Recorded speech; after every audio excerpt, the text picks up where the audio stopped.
All right, let's talk about the second step of creating an illustration, the compositional study. I've done my visual development. Where is it? So we've got a couple of characters here. I figured out what my weavers are going to look like. These are the ministers, I think, or maybe I'll turn this guy into a king, possibly. Give him a slightly more elaborate costume. I've worked out some general idea what the throne needs to be. My little beard curtains, which I'm really enjoying, that I find hilarious. I'm ready to do compositional studies. When you're doing compositional studies, you want to make them less detailed, obviously, than the characters and the designs in your concept studies. We're mostly thinking about shapes against shapes. We're thinking about the basic rules of composition I was telling you about, balance of positive negative space, avoiding tangents, all that kind of really important stuff.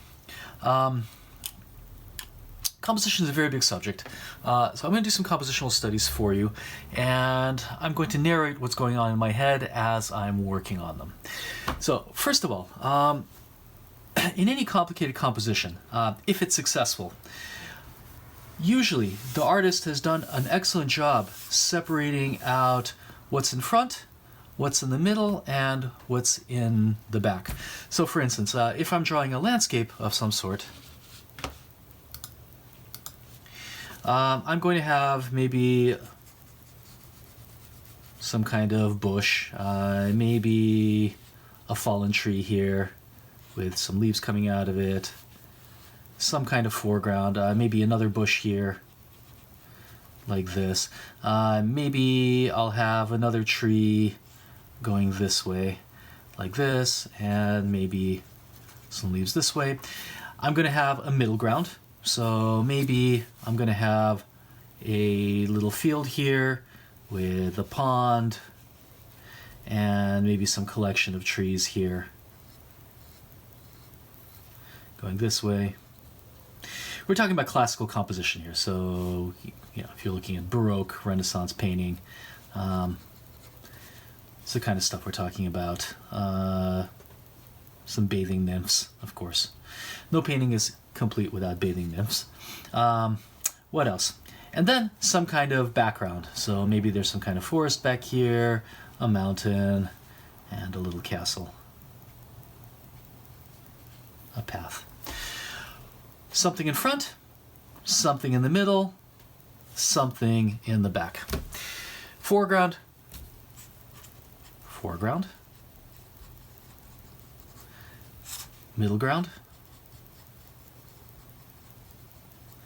and background. Now, what is the objective of a foreground? What two things does a foreground need to accomplish? Foreground can do one of two things, or it can do both things at once.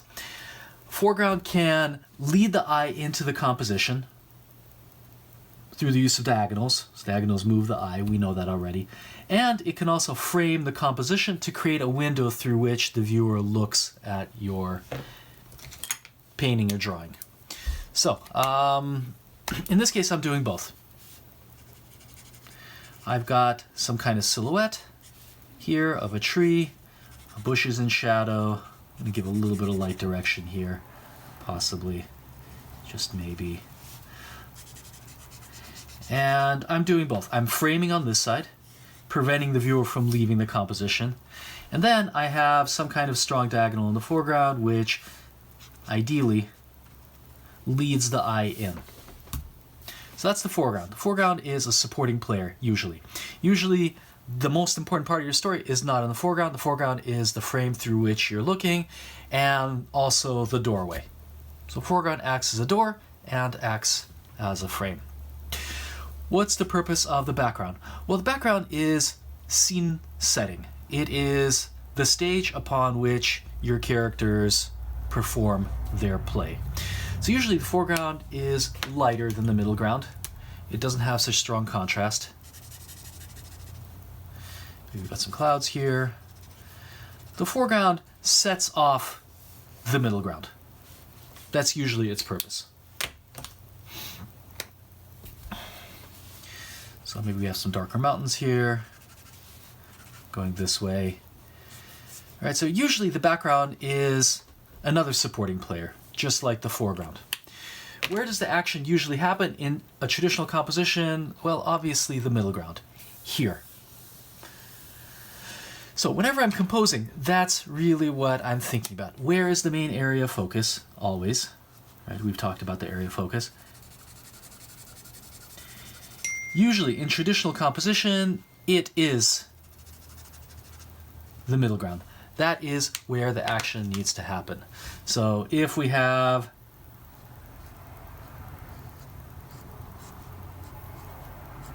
some kind of characters here, and they're the main part of the story, usually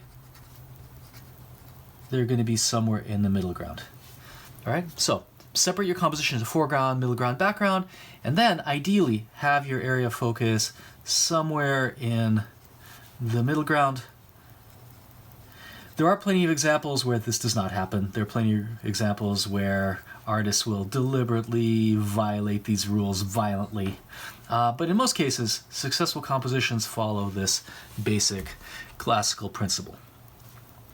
Okay, so besides all the rules of composition we're talking about, this is an important player in my decision-making process. Let's start making some compositional studies. First of all, we all know that the rectangle that we sketch in is really important. It needs to be roughly proportional with your painting surface, which is going to be 14 by 17. This is a rectangle that's approximately the same proportion. We can try a horizontal format. We can also try a vertical format.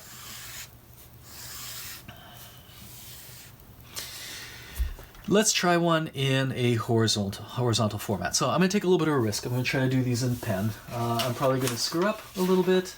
I'm just going to go for it.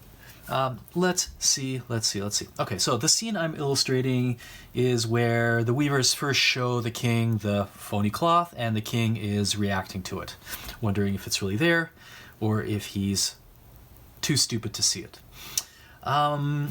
All right, so let's separate the problem into foreground, middle ground, background. In this case, I'm going to have the two weavers in the foreground, maybe one here, one here. I'm trying to avoid repetition, so I'm going to make one taller, one lower, different angles, different poses, and then here I'm going to allow the weavers to point to the area of focus, which is going to be my king, his throne. So I'm going to have the concept studies in front of me. I'm going to use them, but I'm going to simplify. So maybe the longer weaver, the more snake-like weaver, is going to be here like this. I'm reducing down his shape a lot. So you can see how I'm simplifying. What am I doing here? I'm trying to use his action to lead the eye towards the area of focus. And then I'm using his body as a frame. Again, lots to think about. I'm thinking about body language here. I'm thinking about which way his head is facing. I'm not really focused on facial expression. I'm not focused on his costume. Not yet. I will get there. So maybe he's got one arm here. Maybe the other arm is coming through this way, just to figure out where the other arm comes out. I'm drawing through the object a little bit. I'm going to maybe change the hand so it's not doing exactly the same thing. So maybe this way, going this way, so he's holding the cloth, one arm up and one arm down like that. There's my first weaver. My second weaver might be, let's place him right about here. I think I want to leave enough room for my area of focus. So this weaver is going to look like this. He's got very squat shoulders. I'm going to show the back of this guy's face. I think it would be a shame not to show at least one of their sneaky faces. So I think probably maybe this guy is going to have a little bit more of his face showing. I'm going to show him closer though, because variety of scale is really, really important. So maybe in this case, I'm not going to show his entire arm. I'm going to have it running off this way, like this. This guy is very broad-shouldered and squat and has a costume going this way, Has sort of a funny hairdo. I might even emphasize the bun. Going this way, like that. Okay, here's my next weaver. Let's give him kind of a sneaky hand expression. It sounds funny, but hands are an excellent way of communicating emotion, expression. So if I'm doing this, I'm being evil. If I'm doing this, I'm being kind, gentle, angry. Use everything at your disposal to tell the story. Okay, so notice that all my characters are kind of pointing in the foreground. I'm using them as a frame. I'm using them as a window. I'm using them as a pointing tool to lead the eye into the area of focus. I was about to draw a cloth that's not there. Okay, now let's deal with our middle ground. Let's draw a little bit of interior. This is actually background. Don't put the corner of the room exactly in the middle. I'm trying to off-center stuff. This is something I haven't entirely thought about, what the shape of a Mesopotamian court would look like. I really should have thought this out. I know Minoan columns are kind of in reverse. They're thick on top and thin on the bottom. And then only an archaeologist will be able to tell, aha, that's not a Sumerian column, that's a Minoan column. I'm sure the cultures influenced each other. Okay, I'm not certain of that, but all right. Okay. Let's think about the king. I'm going to have a couple of steps here going this way, which is good because I want diagonals in the composition. You guys remember, try to include diagonals, try to avoid long horizontals and verticals, hence the diagonals in the Minoan column, hence my little curly Q shapes here. Let's place a window back here. That might have my Sumerian beard drapes, which I'm in love with. Okay, now this is where things get tricky because I'm trying to avoid tangents. So here's the throne. I'm trying to not to line it up with the guy's hairdo. I'm making sure the overlaps are clear. I'm looking at my throne. You can change your idea if you want a little bit. But what's the point of doing all of that careful concept development and visual research if you completely abandon your idea? I'm watching tangents here. Be careful about the overlaps. Let's see. Let's place our king here.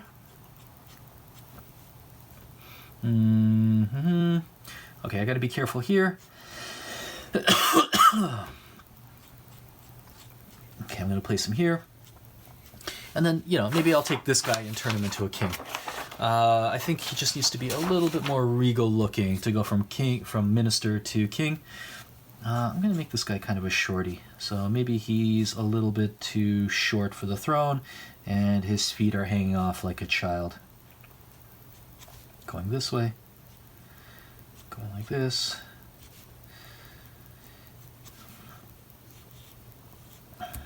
Okay. Again, I'm trying to avoid him sitting on this guy's head. So maybe it's just a question of pushing up the hairdo a little bit, increasing the size of this guy's head so that there's a clear overlap between those two shapes. Okay. Let's give the king a little bit of body language. So, maybe he's rubbing his face, in kind of a cliche gesture of confusion. It's quite possible.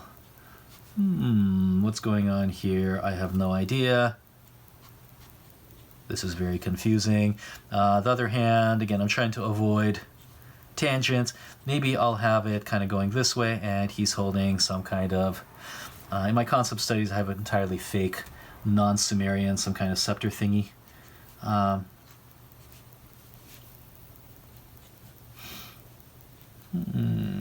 Okay, and the dress. He's got this beard. I'm going to make the beard a lot larger, more regal. The kings in those days really had really elaborate beards and hairstyles. Though, again, I'm not going to get lost in detail right now. I'm just thinking about shape against shape, avoiding tangents.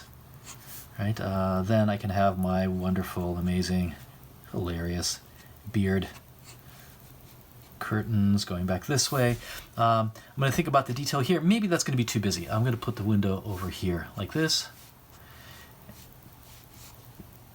And I can have more beard curtains, though I have to watch the tangent here, so maybe I'll move the curtain over. And then maybe here I'm going to have some kind of ziggurat Mesopotamian pyramid. Okay, so I've got general shapes. Now I'm going to start getting a little bit more specific. So, for instance, the king, excuse me, this guy's a minister. So I'm just going to make him a little more regal. Easiest way to make somebody regal is to increase the size of their hat. More important the hat, the bigger the hat, the more important the person.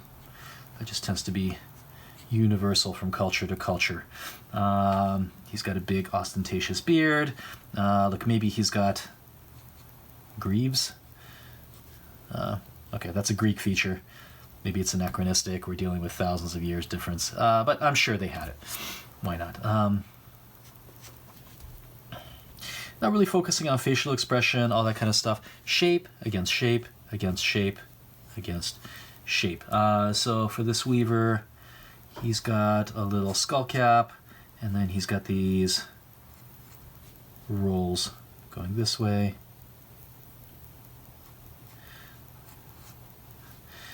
Bare armed. For some reason, all of the Sumerians in the sculptures had incredibly well developed forearms. Just the forearms. Upper arms, not so much. Like Popeye. So I don't like the way the hands are cut off here, so I'm going to change this and thumb in. Okay, so now, again, I feel the urge to draw the cloth. Maybe I should. That'd be kind of funny. Because our reader is smart, they can see it. Though I guess that would change the story. Okay. By the way, feel free to throw a little bit of shade in your drawing, just for the sake of clarity. We're going to explore value in our preliminary study anyway, but doesn't hurt. This is probably a little bit too dark. Should go with a lighter one. Fine.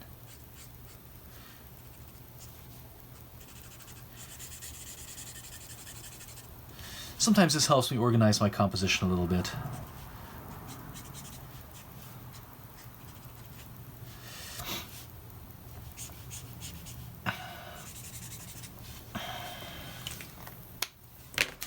These are Copic markers, of course. You know about them, I'm sure. Okay, light direction. Light's coming from here, so our king is going to have a similar light direction. All this stuff really should be explored in your value studies, which we shall be doing. Yes, of course. Yes, of course. Okay, so composition number 1. Done. What can I say about it? It's not bad. It's not bad. We're missing a minister or two, so maybe that'll be the background. By the way, the background is here, right? This. Here's our middle ground, right? Minister, if he's standing, would be here. Or maybe it's some kind of guard. Maybe it's better if it's a guard. Okay, I don't know what I'm doing here because I didn't really explore the costume. This is not good. This is not good the way the legs are lined up. I'm going to give the guard a really long dress so that the overlap doesn't get super confusing. Okay, this is option 1. Let's try another option. This is option 2. Let's reverse the camera angle. So one really easy way to generate different compositional ideas is to think about the way a camera can change the shot. Bird's eye view, worm's eye view, looking from behind the weavers, looking from behind the king. That might be an interesting option. Let's try that. Let's try it. Okay, this is a little bit risky because I'm working in pen. Guys, usually, I don't do this with a pen. I pencil in the basic shapes. I'm thinking about what the basic composition is. I'm making a lot of changes, so quite often I'll have to increase the frame, I'll move things around. I don't know what I'm doing. I shouldn't be doing this in pen. Don't do this in pen. Start off in pencil. Okay, so we've got a throne here. I'm thinking about my foreground. What's going to happen here? Where's my foreground? Look, the king can be the foreground too. It is possible. There are exceptions. But I've got some kind of, maybe this is a chamber pot. It's possible. They used to have those in throne rooms. Maybe as my foreground, I'm going to have some kind of really dark chamber pot here that's going to be thrown into shadow. Look, maybe I'll have some kind of drape coming over here like this. Though, no, I'm not going to do it because I want my weavers on this side. Let's put some kind of throne design here.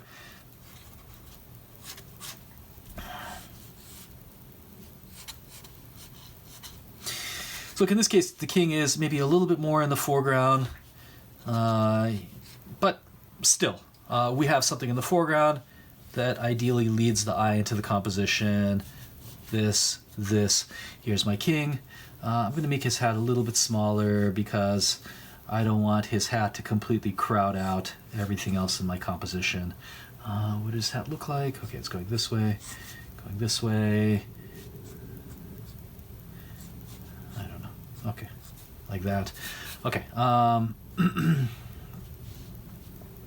Here's my king. He's got an impressive beard. It's all braided. Must have taken hours. Okay, the weavers. You know what? I think maybe there's not enough space for them. So I might have to increase my composition a little bit. Let's go this way here. Let's place our weavers. ... One here, definitely. And then maybe put them closer together. One taller, one shorter. That's definitely really useful. Okay, let's see. So this guy is, again, kind of snake-like. I'm watching my tangents. This intersection is not good. The hand and the weaver. I'm going to have to move this hand down. In fact, it might be much, much better all the way over here. Right, he's holding the throne. This way, that's going to give me room. See, I told you I should have done this in pencil. That was my mistake.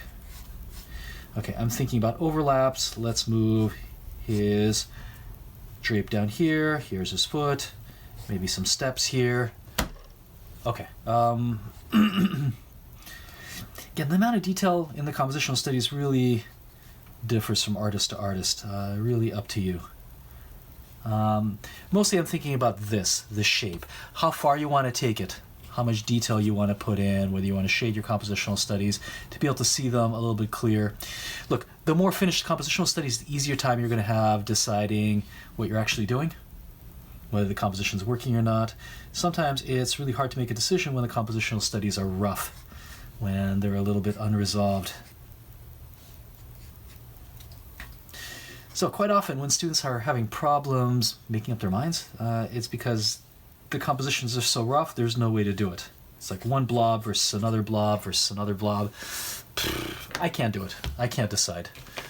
I just pick one randomly and tell them, okay, go do this. Okay, that's not true. Most of the time I tell them, listen, go do some compositional studies or put in a little more detail so you can actually see what you're drawing. All right. Again, I probably don't need to be doing this right now. But, okay. I just put the light source on the wrong side. See what happens when you try to lecture and draw at the same time.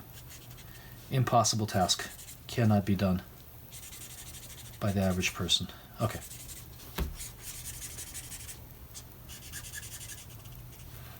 Okay, so I'm not sticking with this value scheme, but I do want you to see what the composition actually is, I guess. I guess that's what I want you to see. Okay, so here are two compositional studies for you. Hopefully this gives you a little bit of insight into the kind of strategies that I use to compose and will help you along in your own compositional endeavors.